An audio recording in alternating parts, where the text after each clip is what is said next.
Have you ever said yes when every part of you wanted to say no? I mean, maybe you've taken on one more responsibility or volunteered. You and I are both involved in these things. Volunteered for one or more projects or cared for everyone around you while completely neglecting yourself. Today we're talking about boundaries and why they aren't selfish at all. In fact, healthy boundaries may be one of the most giving, loving gifts we give ourselves and the people we care about. Joining me today is my friend Trisha Delacruz. Hi. As an empath mother and someone who has learned the power of healthy boundaries, she's sharing practical wisdom on how saying no doesn't mean you care less. It often means you care enough to show up as your best self. So, yes, for sure. Let's dive in. It's a beautiful chaos, this roller coaster ride. The ups, the downs are spinning all around inside. It's a beautiful chaos. Sometimes I love, sometimes I hate. Have to pause, renegotiate, but with gratitude I appreciate this beautiful chaos. Welcome to Beautiful Chaos, and this episode is Boundaries Are Love. And I'm so grateful that you are jumping on this podcast today. I've witnessed you setting boundaries, and I've always respected how you handle things. And I believe we've had conversations about this before. And, yes, many conversations. So let's start off with how you define boundaries. We talked about what well, I guess maybe it's not how do you define boundaries. It's how do you about how you define when you need them? Yes. Okay, how about that? Let's start with that. Boundaries need to appear once you feel like you're uncomfortable being around something, doing something. Like, that's when you want to start creating boundaries. For example, if you are sitting around a bunch of people, if you're sitting around people that you are uncomfortable with, okay? Right. Creating those boundaries would be not telling those people, hey, I'm uncomfortable with you guys. It's trying to control yourself because you can't control them, but you can control how you're viewing the situation. And you're going to either take yourself out of the situation. Would that be setting a boundary? So or what would you do at that point? It would be, because putting yourself in that scenario, okay? So say you are with a bunch of people and you have some people who are sometimes they're just rude, right? Right. And so they're just being negative. You don't want to be in the energy. Saying, hey, friend, I don't want to be around you because you're always so negative. That's going to escalate. Right. That's going to turn into something that you don't really want to deal with, right? Right. They're going to get defensive. Yep. And then you're going to become defensive because they're defensive, because you just feel like you're expressing that boundary. Right. Which in actual reality, you want to create the boundary for yourself. Right. So there are two different ways to handle this. Say the next time the friend comes over, I love that you are going to come over. However, let's keep conversations here. That's setting a boundary. We are going to keep the energy positive, and that's what you're coming into. So you're setting that boundary by explaining it in the very beginning without shutting anybody down right away. Right. You're just, letting them, setting that boundary. Or you can walk away. Right. So giving them a guideline. Yeah, I had someone in my life that I had to set a boundary with. And I made the mistake of saying, okay, I need you to not tease me continually and talk negatively about my weight, my looks, like all these things. Yeah. And this person said, my counselor said, I need to do this. I need to set this boundary. And I'm very open and thought I was doing the right thing by saying, I need you to, be respectful of me in a sense. And this person said, well, your counselor didn't mean me because I'm the one that keeps you level-headed. Oh. And that was a person that I had to be like, okay, so I guess I just have to exit the relationship and just keep you at arm's length. Mm-hmm. Like, yes. Minimal exposure. Yep. And that is setting that boundary. Right. So, yes. I like that. Perfect. And so what's the difference between a boundary and a wall? Because I think, like, sometimes I'm always nervous about setting a boundary because I'm like, well, I don't want to hurt the other people's feelings, or I don't want them to feel like I just put up this wall on you. Right. You know? Yeah. So, a boundary is more like a fence versus a wall is more like a straight shutdown, right? Right. So, if you're going to put up a wall with somebody, there's no entrance, right? There's nothing, you can't see through walls, right? Right. But a boundary is more like a fence. They can still see through. They just can't quite get to you. Right. With, you stop them before they get there. Right. So that's what I would say the difference between a boundary and a wall is a boundary is more like a fence. And you're still allowing these people in, but you're not fully allowing them in. There's a fence saying, hey, you can peek through or you can come in, all these other aspects of life. However, there are fences on these certain things right here. Right. There's a little bit of guidelines, which I think it like falls into a lot of the understanding of you can't have expectations of other people. No. If you don't let them know what you're thinking in your mind, in a sense. Very much so. Expectations are an automatic killer. Right. You should never have expectations on anyone or anything except for yourself. And that rolls back into having that, self-care, self-boundaries. Because when you lay expectations on other people, you should expect to be let down. Yeah. Well, 100%. Well, and the same so there's a Buddha thing that says, because I read this book that was Buddhism without the religion. Yeah. And it was like, expectations are so bad, even in your own life. Like, and I think the point was it's okay to have your goals. Right. But don't have an expectation that you're going to, I don't know. Succeed within a certain amount of time. Exactly. Yes. There can't be a time on it. There can't be a label. I mean, certainly you can hope to be successful in whatever you do, but you need to appreciate the journey. Oh, yeah. Definitely be lenient with the journey because, you're going to be up, you're going to be down, it's going to be easy, it's going to be hard. Yeah. You're going to go through the ups and downs. So, yeah. So let's talk about, because when I introduced you as an empath, which I believe I am as well. Absolutely. And I have always struggled with and knew or figured out when my kids were younger in the teenage years, I realized that I was an empath because I kept, one of them would be upset and all of a sudden I would be upset. Oh, yes. Yeah. Absorbing their energy. And then I was so confused because I'm like, okay, prior to, spending time with this child or discussing this small thing, but at teenagers, when, when you got hormones going on, teenagers are like an explosive device, I feel. Emotion-wise, right? I'm just entering it. So, yes. I feel for you. It is coming. But it is that, like, I don't know. I was told once to put on a rubber suit. And I think you and I have talked about this because you don't do a rubber suit. But there's something that An energy bubble. Yes. I protect myself with that. So, I do this in the mornings when I get up and I meditate. When I meditate, I just sit and I imagine that I have a protection bubble around me. And it's just a light that keeps anybody else's energy from me. Right. I do also wear crystals that I do believe, help keep away negative energy and things like that. So I protect myself in a few different ways. Yeah. And I think that's key also. This is also falls into the boundaries though. Yes. Because this is also where an empath should protect themselves, right? Because absorbing so many people's energy and especially all at once, listen, it will put you in bed for a week sometimes, right? Because it's 100%. Just so much. But being able to recognize, hey, I know I'm an empath already. This energy does not feel right. Right. Being able to recognize that and say, okay, I'm out. Like, I know that this isn't right for me. It doesn't feel good. And you leave. Yeah. But that's creating that boundary. Right. And that's a good one. Well, and I think the other thing is to take time and recognize that. Like, for instance, I was on the phone call with a friend and they were going through a divorce and all these things.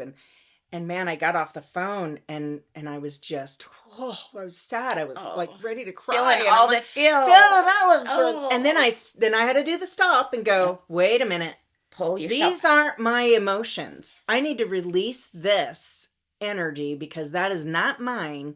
And go back to prior to this phone call, I was happy. Yep. Good. But see, you recognized it. Yeah, I think that is a huge thing right there. Is being an empath, you've got to recognize that, hey, these are not my emotions. These are not my feelings. Right. As an empath, we absorb these feelings and these emotions, so it's easier for us to connect with others because, I mean, we're all here to help, you know?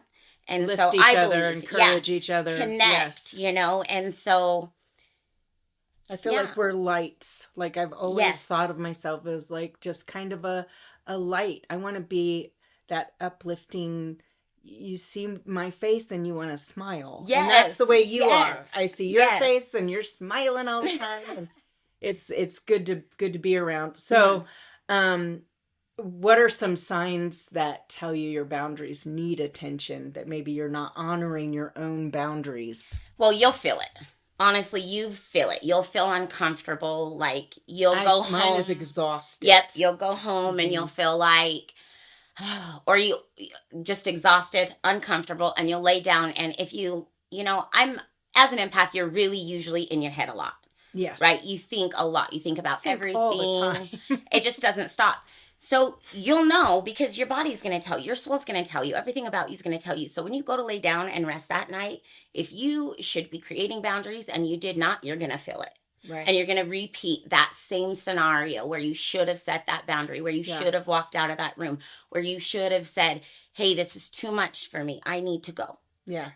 Yeah. And so that's where you're going to discover that right there is even if you're just washing dishes and in your head washing dishes, because I get in my head washing dishes sometimes. Oh, yeah. And then I'm like, oh, I should have said that. Oh, I should have done that. And I didn't. You should have just walked away. Why did you do that? You know?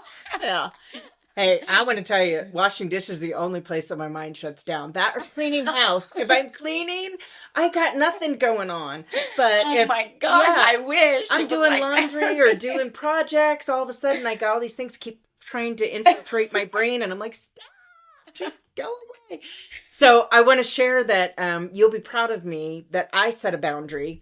So it was a scary for me one, but I'd had my grandkids. I had my three grandboys for about 4 or 5 days, and Ashley and her family they'd all stayed Friday through Sunday, and then I kept the kids until Friday, and then with that comes the cousins want to come hang out. So now I got 4 other kids. Well, 3 other kids, and then I had a bonus kid. So, and he calls me grandma too, so that's okay. So I end up with 7, right? I end up with seven kids. Oh, and you sound like my house. It's great. It's a lot of energy. It's a lot of like different personalities. Oh, yeah. You're navigating, and these guys all get along really great. But they're constantly coming in, getting snacks, and I'm having to, monitor the snack situation and what's going out the door, if anything. And because I'm a stickler for, I don't mind if you take something out as long as you bring it back. Yes. Mm-hmm. And so when there's a big crowd, I can't keep track of what's happening. Right. So I'm like, no, we're going to sit at the table and we're not doing all that. Yeah, we're just going to. So anyways, and then the other thing is, so I'm 60. I say this a lot on the show. Oh, you're beautiful. My gosh, I hope and pray I look as wonderful as you. But, you're the age of our oldest daughter. 39, right? almost 40, yes. So there's an age difference, but yet we just really are a lot similar. But you'll get this one day. So I no longer cook 3 meals a day. Normally, Kevin and I will cook like a big match of, I'm sorry, but she's vegetarian. And she doesn't want to kill a fly. And I eat meat. I'm a carnivore. She accepts me and loves me for the way I am. I really do. Yeah, but when those kids were here, I was not carnivore. I was just like, I was in survival mode.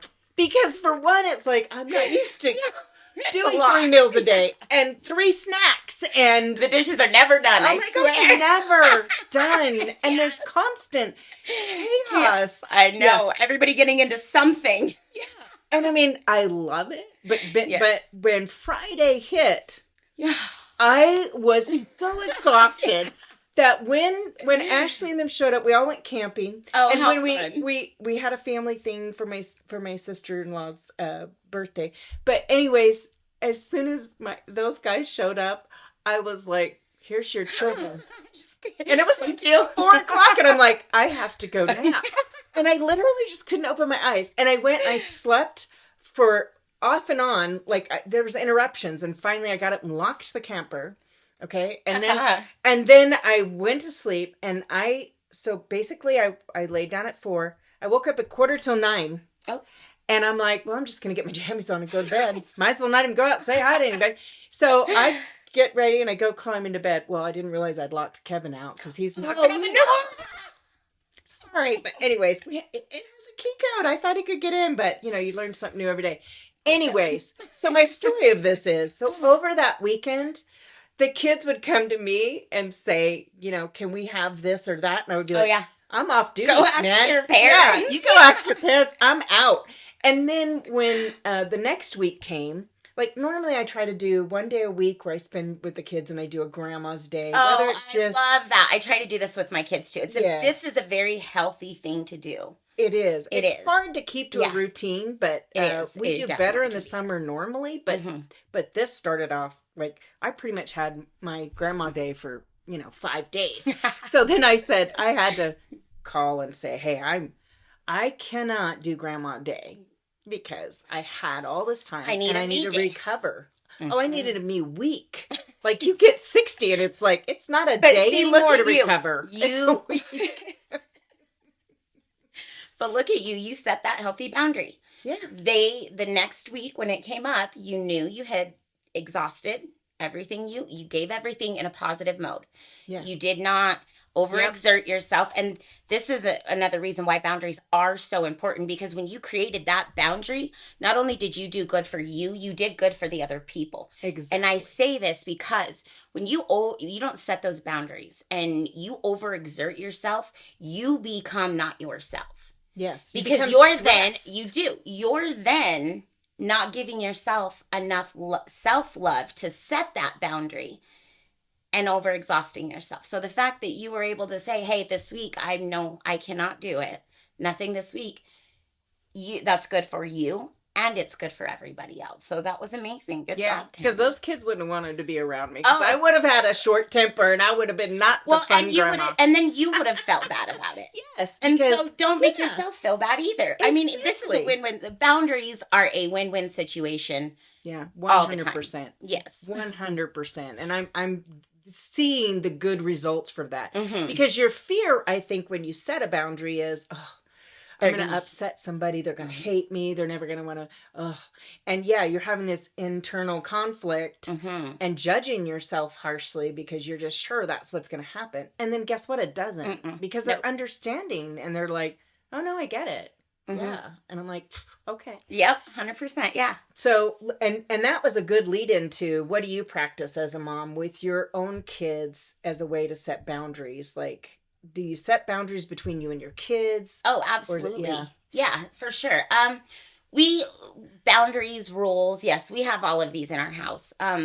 For example, one of our biggest boundaries, because I care so much about them, they care so much about me, I care so much about their relationship, and I want them to care about their relationship with one another too, Chase and Sabrina. And so a few of our boundaries that I have so that we ensure those relationships never, I mean, they're going to get toxic at some point, right? They're going to have, they're going to not growing. At some point. Yeah. There's growing. But, boundaries I have in my home with my kids is we don't call each other names. Nobody calls names. Yeah. We do not yell or scream. Yelling and screaming, it just, I've done it in the past. I'm guilty of we all probably are. Of a few of these things. And, but setting these boundaries, it just really creates a healthier environment. Yeah. And so, the no screaming, we don't scream at each other because when you scream at each other, when you yell at each other, it blows up. Yeah. It changes the atmosphere and it changes the feelings. Like it really does, hurt people. It's a thing, and so when you're screaming at somebody, you're hurting them intentionally. Yeah. They're going to scream back to hurt you back intentionally, and you go nowhere with this. Yeah. So we don't scream at each other. In fact, when we do get angry, it is a walk away. Let's go to our space, which is our bedrooms. Let's go to our space. And that's what we all do. And I will walk away. If my child, mainly my daughter, when she's ready to argue, I will be the example. And I will say, I love you too much to argue with you. Yeah. Oh, We're not doing this. Yeah. And if she keeps persistent about arguing to get her word out, I tell her, okay, I need you to go think about a better way we can handle this situation. I'm going to my room. And I will dismiss myself from the conversation. Gosh, I look back at raising my girls, and I don't know what it is. It seems like the girls push back against the moms, and the boys push back against the dads. Like, it's just, I say it's like you can't have two hens in a hen house. I mean, you really can in chicken world, but in women world, you can't have two hens in the hen house. Like, there's got to be one hen that's like the top hen. Less dominant. Yeah. You got one that's dominant and the other one's like, you will mind this big chicken. And the same with the rooster. And there's one rooster in the rooster house, and that's a true fact. Oh, yeah. And then the younger rooster in real people life wants to knock that big rooster off because he's ready to expand and to grow. And I think that's what a lot of the pushback is from our daughters. But anyways, I think that's huge. And I think it's great that you are being an example of that boundary, of that.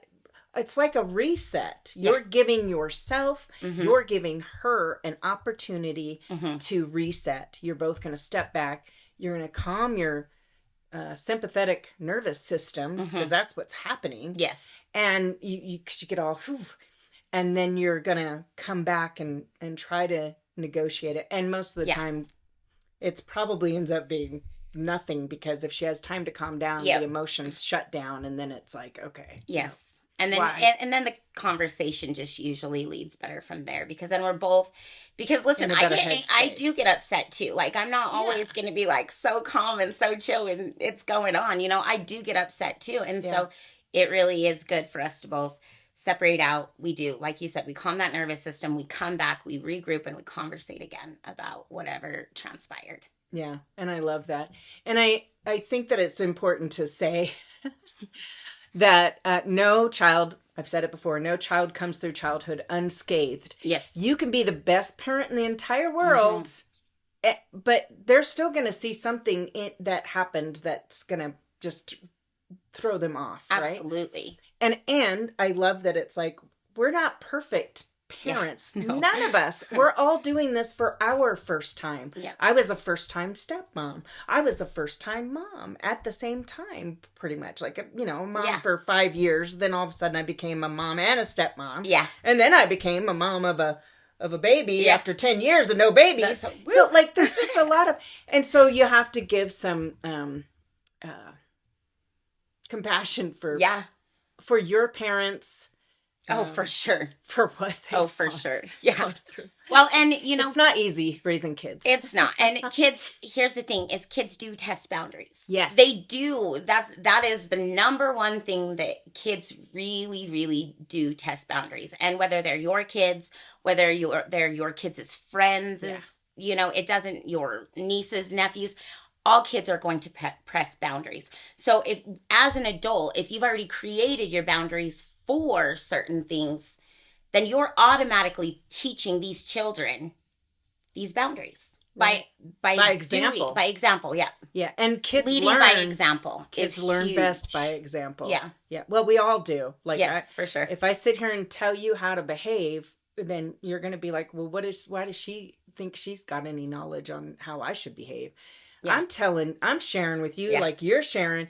Hey, these are things that have happened. Yeah, experience. We've been in the thick of it, or we're in the thick of it. You can call me anytime and cry teenager. Absolutely. Emotions, because it's a thing. Like, it really is. And I tell you what, when our oldest hit 14, I think it was really 13 where there was some eye rolling, but 14, it was like, are you ready to pack your bags and go? Oh my goodness. I said to somebody, I think as parents, we should set up a support group.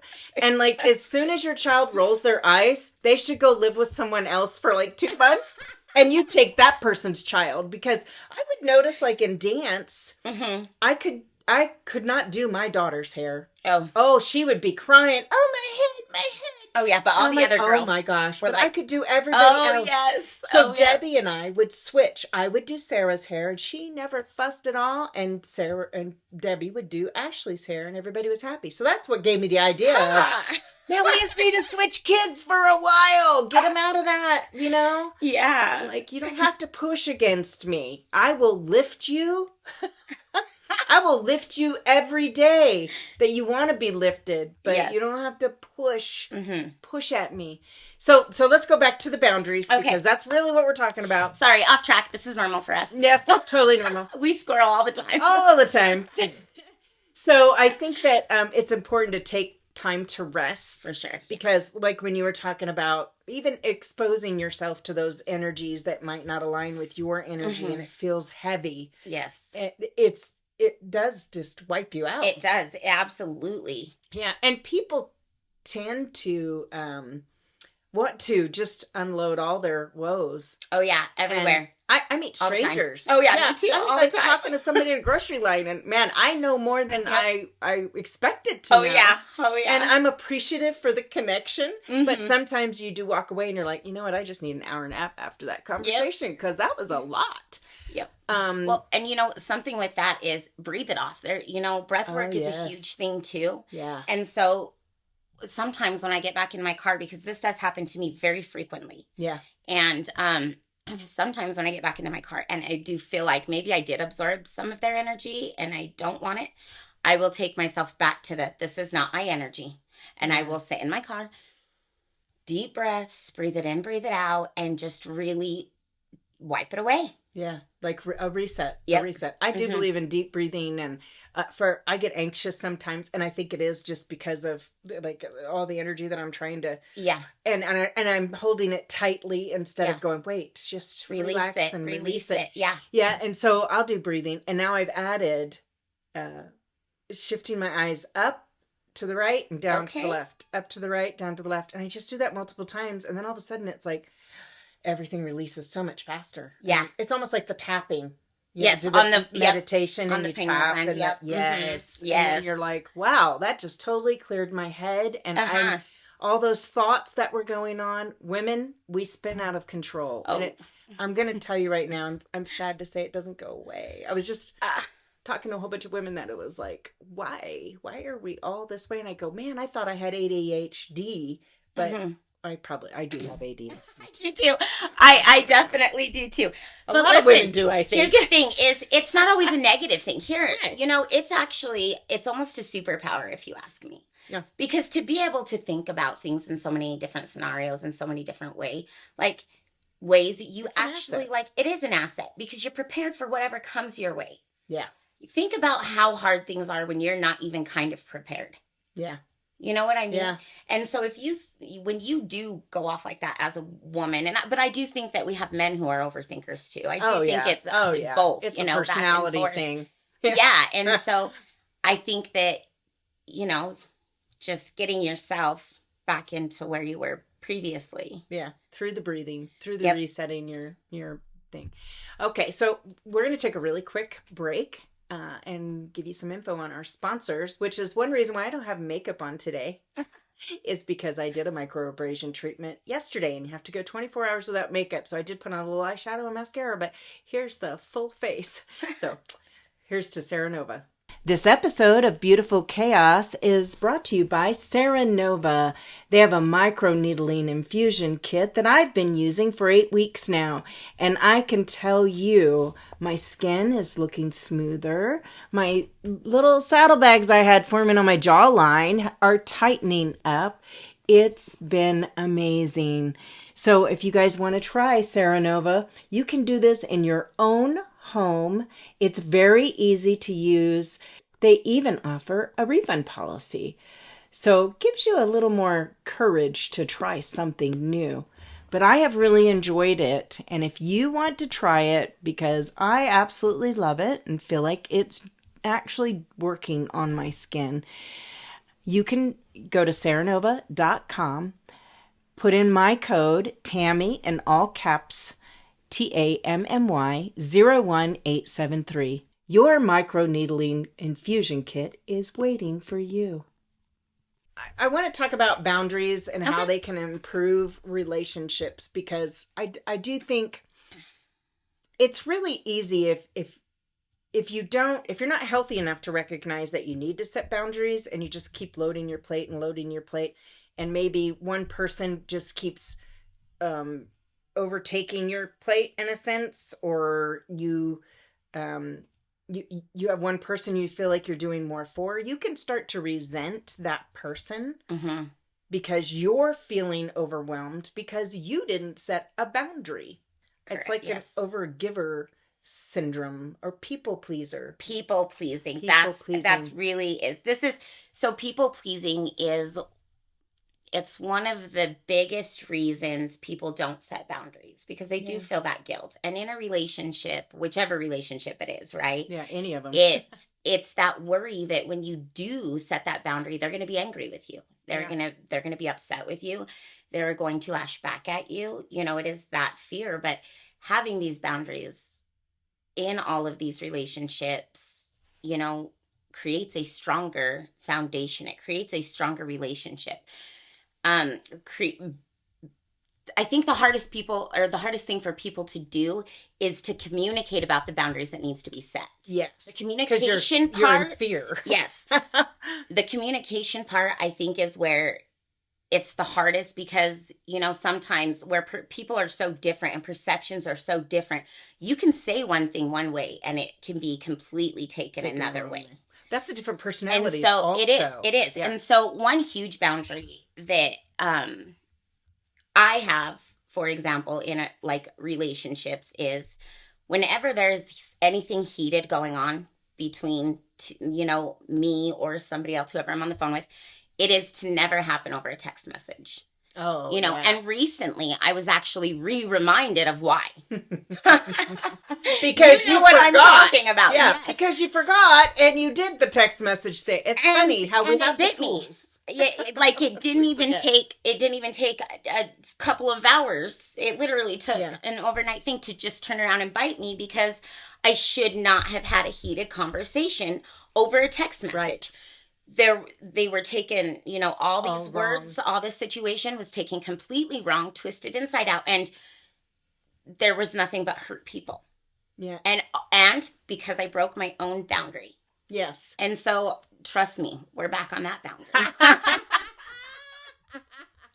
Oh, it's important. It's important to stick with those boundaries. Very, very much so. Yeah. And it's also okay to give ourselves grace and go, you know what? I don't get it right all the time. And I forget that I have the toolbox with the tools. Yes. Because I haven't had to use them for so long. Yeah. I've been good about, keeping that boundary. Yeah. And then it's that moment. It is. You forget. It is. Yes. It's like, dang it. Yep. I need to get that toolbox out of the trunk. Been sitting back there way too long. That's why my trunk's a little bigger than the rest of me. My toolbox is large. So if no one has set boundaries before, where should they start? What's an easy? Well, if you've never, first, recognition is huge. Recognize where the boundary needs to be set, and then start catching it. And every time you're feeling that, or exhausted from a situation. That feeling of regret is almost a feeling of regret. Yeah, saying yes to something that you really wanted to say no to. And you feel that heaviness. Yep. And so really setting those boundaries, with you and your self-care is huge. Yeah. So, and it's a part of everything that you do every day. Self-care is saying no. That is a boundary. Yeah. It is saying, I really don't feel good today. I know I have prior examples or prior situations I have to take care of. Right. I know I've got to do things, but I got to take a me moment or a me day. Yes. Like sometimes my daughter-in-law's really wise for her young age. She's like 26, but one day I was telling her I'm having a meltdown. I've just been overloaded and overwhelmed, and it's time to just have a meltdown. And she's like, well, get in your jammies and put on your favorite movie and crawl into bed and just be. And I was like, yep. Yeah. That's like totally it. So, I mean, that's something you could do to try to recover. But one thing that you guys can do as listeners is to just pick somewhere in your life where you feel like you have to set a boundary and practice it this week. And everything in life is a practice, because we could get it right over and over and over again, and then just in one instant, not get it right. And that's okay, because that's what everything in life is practice, right? It's learning. Like, here's the thing is, everything in life is about learning. It is about becoming a better version of yourself. Yes, and not comparing yourself to anybody else. No. And, you know, and that should be a big comparing boundary. yourself to comparing yourself to you from yesterday. Yes. Is a good one. I think we deal with that a lot, though, actually. I think a lot of people are always in that comparison stage. And, you know, one huge healthy boundary to set for yourself is only to compare yourself from your past self. Yes. That's the only person you should ever compare yourself with. Yeah. Because nobody's lived your life. You have not lived anybody else's life. You do not have the same perception as anybody else fully. We are such different human beings, all of us. Yes. There are no two people in the same. Or there are no two people that are the same. You know what I mean? Right. And so setting that boundary of not comparing yourself is such a huge thing for self-love. Yeah, it really is. And it makes you feel, see, twinners, and it makes you feel so much lighter in the world when you take that out of your life, because we've all done it. We've all been there. Yeah.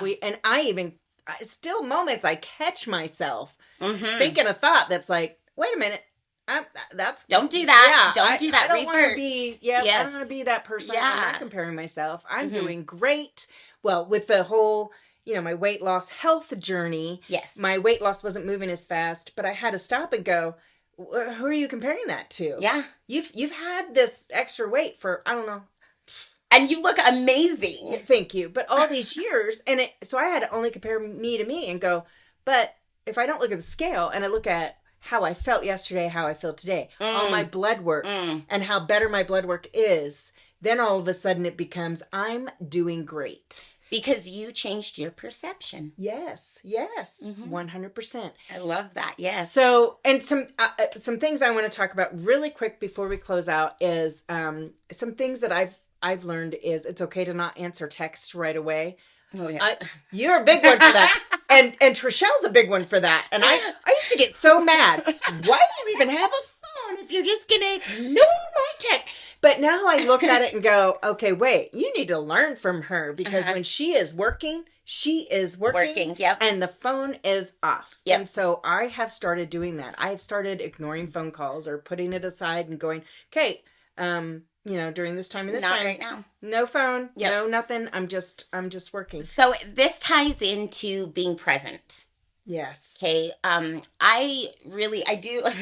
A lot of people get upset with me because I really do. Like, I'm horrible with my phone. I don't always text back. I don't always. You don't always answer. Like, I am horrible about it. But there's a reason. There is a reason. And that is my boundary. If I'm with somebody, 9 times out of 10, my phone's away. Yeah. I want to indulge. Like, I want to connect with you. I want to be having real fully conversations. immersed. I want to be present. Yes. Being present is the biggest present/gift you are ever going to have.